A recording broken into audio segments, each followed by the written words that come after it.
Ցույցի ենք նախագահականի դիմաց, պահանջում ենք նախագահից, գլխավոր դատախազից մեր տան քրեական գործը փակվել է։ Բերեն գլխավոր դատախազություն բացահայտեն մի շարք պետական պաշտոնյաներ խառնված են, ինչի չեն քննիչը չի անդրադարձել նրանց կատարած հանցանքներին։ Ծիծաղելի ձևով որոշում ա կայացրել, ինչ գրել ենք մեր բացատրությունների ցուցմունքների մեջ ոչ մի բանում չի անդրադարձել, ինչա թե դրանք քրեական տարեր են պարունակել։ Կներկայացնեք ինչ գործ ա ձեր տան հետ կապված, երբ ա սկսվել։ Մեր տան գործը 2007 թվականից իմացել ենք, որ մեր տան ամուսնուս նկատի պապի կտակը կազմածեղ է, այդ կտակը քույրը կեղծել է եւ միայն ամուսնուս չի կազմածեղը, եղբայրներին էլ երկու։ Քույրն ու մայրը կեղծել են տան մի մասը վերցրել նվիրատվությամբ ձևակերպել իրանց անունով։ Այդ ժամանակ անչափված է եղել ամուսինս։ Հետո 2007-ին, որ արդեն իմացել ենք նման, դիմել ենք կադաստր տունը պետական գրանցում տանք, իմացել ենք, որ նման բաներ կա, 2007 թվականից պայքարել ենք կեղծիքի բացահայտման համար, 2008-ին դիմել ենք դատախազություն մարզի, Արմավիրի։ Փակեցին գործը, հանցակազմի պատճառաբանությամբ, որ չկա հանցակազմ։ Նորից 2008 թվականից տարբեր նախագահին, վարչապետին, արտադատության բոլորին գրել են, որ ակնհայտ կեղծ գործ ա, բայց չեն ուզում բացահայտել։ Տան մի մասը նվիրատվություն է արել, մի մասը կտակը իբրև թե, բայց կտակն ամբողջությամբ արված է ու չի փոխվել այդ կտակը։ ու ձեզ վտարել են տնից։ Չէ։ Այս որոշումը, որ արդեն կայացրել է քննիչը, որ հանցակազմը չկա կեղծիք տեղի չի ունեցել, մենք հիմա դատարանում նաև հայցում ենք, որ մեր սեփականության իրավունքը ճանաչի, քույրը 36 տարուց ավելի չի ապրում տանը, մենք ենք օգտարել գույքի համար, գույքը նաև կտակով էլ է մեզ պատկանում առավոտությունաբացվել այդ հիմքերով։ Ուրեմն դիմել ենք արդեն, տեսանք, որ ում դիմում ենք նախկին քննիչի կայացրած որոշումն են մեջ բերում, որ կեղծիք տեղի չի ունեցել, դիմեցին Սերժ Սարգսյանին 2010 թվականի հունվար ամիսն էր։ Քրեական գործ հարուցվեց արդեն, վերահսկողական ծառայություն նախագահի իր հսկողության տակ վերցրավ ու քրեական գործ հարուցվեց մի տարի շարունակ անընդմեջ նստածուց 6 անգամ արդեն արել ենք, որ տեսել ենք, որ քննիչը չի անդրադառնում, քննիչը չի ուզում մեր ցուցմունքները ամբողջությամբ գրի, դատախազը մարզում նույնպես, արդեն 4 դատախազ մարզում են փոխվել այս գործի համար։ Ոչ ոք հանցակազմ չի տեսնում։ Ոչ ոք չի տեսնում հանցակազմ։ Հարուցում են կեղծիքի փաստի արդի, բայց չեն ուզում հացահայտել։ Կարճվում են գործերը, այսինքն։ Կարճել են արդեն։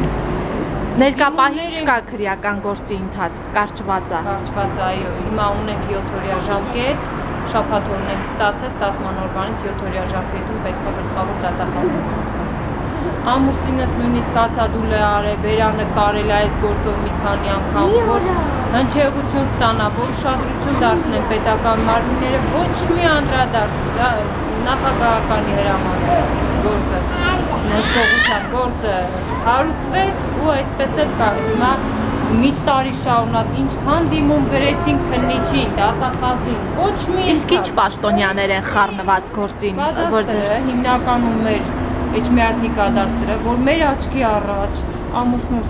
իմ ու ամուսնուս աչքի առաջ, մեր տան կադաստրային գործը, արխիվի աշխատող Քնարիկ Ավետիսյանը, մեր աչքի առաջ, չգիտի, որ մենք իրան տեսնում ենք արխիվի դուրը բացա, արագ սպասում ենք, որ գործը բերի, արագ դնում է կողքի վրա գրառումներ անում, համարակալում ինչեր անում, ինքը արդեն գիտի։ Այս փաստերի ու այդ մեր տան հաստ գործը, որ մենք սկզբից տեսել էինք, անհետացած կես դարձավ։ Դրա շուրջել ենք քննություն ենք, ցուցմունք ենք տվել, որ այդ համարակալումները տվեք փորձակնության, պարզ է քնարիկն արել, թե ուր են մի շարք պապի ձեռագրեր, դիմումներ, որոնք որոշումները կես քաղցովետի որոշումը կա, դիմումը չկա, դիմումը կա, որտեղ որ ասում է, որ պապին դիմել է, բայց ուրա չկա։ Մի բան էլ հստակեցնենք, դուք ասացիք, որ ձեր սկեսուրը ձեր ամուսնու քրոջ անունով է նվիրատվություն արել տան եւ սկեսրոջս անունով, եւ քրոջ անունով։ Համասեփականատերեր է։ Բայց ինչ կտակ են ձեր վրա արել։ Կտակն արվել է ամբողջությամբ պապը կտակել է, այդպես էլ դրում է։ Ձեր ամուսնու անունը, շենքերս, ինչ որ ունեմ, գույքս, ես կտակում եմ իմ թորներ, ամուսինս Աշոտն է, Աշոտ, Ասաթուր, Արմեն Խուդոյանների։ Դրանից հետո կտակը ընդունվել է ըստ ժառանգությունը ընդունվել է ըստ կտակի, ոչ մի որ 78 թվականին ընդունվել է ամբողջությամբ։ Էլ ո՞նց կարող է 76-ին նվեր նորից դուրս գա։ Ու այստեղ նորից իրանց ժառանգ եղբայրներից մեկը Ասատուրը այդ տան էլի մի մասը, որ արդեն մայրը ձևակերպած ա եղել քրեվ կտակն է, այդ մի մասը բանը արած եղել եղբայրը հանձնել է Աղսովետի տնօրինությանը, ինքն էլ ստացել է իր հերթին Ասատուրը 2 հողամաս, այնտեղ տուն է կառուցել 20 տարուց ավելի, արդեն 24 տարի ապրել է այդ տանը, ըստ 2013 թվականին էլ մահացել։ Հիմա էլ իր կինն է։ Միակ զրկվողը փաստորեն դուք եք։ Այո, միակ տիրապետողը մենք ենք, միակ գույքի հոգ տանողը մենք ենք։ Ինչ ծնվել ապրել է այդ տանը։ Գույքը դե եկել է տեսել է մի պահ երկրից գնացել է 85 թվականին, եկել է տեսել է 90 թվականին գույք չկա։ Մայրը որ մի մասը վերցրել է իրանց անունով դարձրել, այն մյուս մասն էլ քանդել են։ Եղբայրը քանդել է, խարխուլություն է ստեղծել, դիմեք Աղսովետին այդ հիմքով տուն ստացել։ Այդ այս կարգի այդ տան վերաբերյալ մի շարք կեղծիքներ, որ ընտանիքի անդամներով համագործակցել են ու թաքցրել են ամուսնուց։ Հիմա էլ ասում ենք, բացահայտեք, բերեք գլխավոր դատախազություն։ Պարոն Կոստանյանը խոստացավ, որ լուծում կտրվի օրենքով, բայց ոչ մի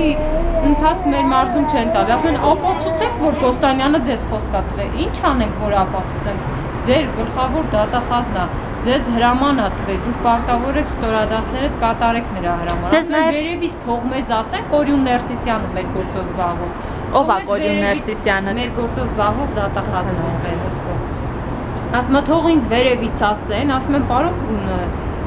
Ներսիսյան, ինչու չեք մայրը, որ այդքան դիմումներ ա կեղծե պապի անունից առանց լիազորագրի, մի շարք թղթեր կան ջնջումներով, որ օրենքով անդրադառնի, խի չեք տալիս փորձաքննության, ասում եմ, թող ինձ վերևից ասեն, ասում ենք վերևը պարոն Կոստանյանն ա, դիմենք նորից գնանք Երևան, ասում եմ, չէ, դուք մեր մարզի դատախազին ասեն, չեն ցանկանում վերևը, իրանց ասած վերևը, նախագահն ու Կոստանյանը իմանան ինչ են իրանք անում, ու այդ կարգի էլ որոշումը ոչ մի ձևով չանդրադարձան կադաստրի գողացված թղթերին առանձին դիտմամբ հաղորդում ենք տվել։ Կտակի Մատյանը պատռել են, արխիվի փաստաթուղթ պատռել է, քրեորեն բաժել, պատռ է հանել են։ Մարզի դատախազը տեսել է, որ պատռվածքը իրականում կա, մեր կտակներն էլ պատռված չի։ Ուր է մեր իրական կտակը ձեռագիր դրասում։ Այս կտակն էլ որ հիմա դրել են ժառանգական գործում, կեղծ կտակ է։ Դրել են այդ կեղծ կտակն ու նվիրատվությունը կեղծ, դրել են իրար հետ համեմատել, փորձագետը ասել է, որ հավանաբար պապիկի ձեռագիրն է, դեռ հավանաբար, փորձագետը իրանց չի ընդառաջել, ու փորձագետը ինչ է ասում, հենց սրան այս հիմքերով իրանք ազատ կարող են քրեական գործառույթ։ Կտակը եղել է 76-ի հունվար ամսին, նվիրատվությունը 76-ի դեկտեմբեր ամսին։ Սեղանամատյաններում բոլորինը թանաքովագրված մեր գործարքի մեջ ավելացում գրիչով։ Այդ նյութերը տվել է, որ նույն նյութով է եղել։ Տարվա սկզբին ու տարվա վերջին նույն նյութով, նույն տան վերաբերյալ գործ են Իսկ բացառում եք, որ փոշմանած լինի փաստորեն պապին այդ կտակը եւ գնա փոփոխություններ արած լինի։ Եթե բացառելը բացառում եք, բայց եթե փոշմանած է լինել, ժառանգությունը ըստ կտակի նոտարը ստուգում է, չէ, ժառանգություն տալուց։ Ինչ ունի այդ մարդը մահացողը, ժառանգություն թողողը։ Ստուգել է, ամբողջությամբ տվել է ըստ կտակի։ Էլ Իսկ մահացած չի եղել այն ժամանակահատվածում, որտեղ գրիչով ավելացումներ են եղել։ Այդ գրիչով ավելացումը հիմա մենք տալիս ենք, ասում ենք գրիչով ավելացումը երբ է կատարվել, փորձագետն ասում է չեմ կարող ասել, քանի որ 3 տարվա վաղեմություն ունի։ Իսկ մենք էլ հենց այդ ենք ասում։ Մենք ինչ տեսել ենք 2007 թվականից, բացահայտել ենք, սկսել են մեր մարզում գործողությունները։ Քույրը Փեսայի հետ, Կարեն Պետրոսյանը փաստաբան, իր հորողբերը Վճռաբեկում դատավորա Տիգրան Պետրոսյանը, այսենց վերևից հսկողությունը գալիս է մեր մարզ ու բոլորը եւ իրանք թե փողով, թե իրանց պաշտոններով կարողանում են այս գործի գլուխը կանգնել ու գործը տանել փակուղի։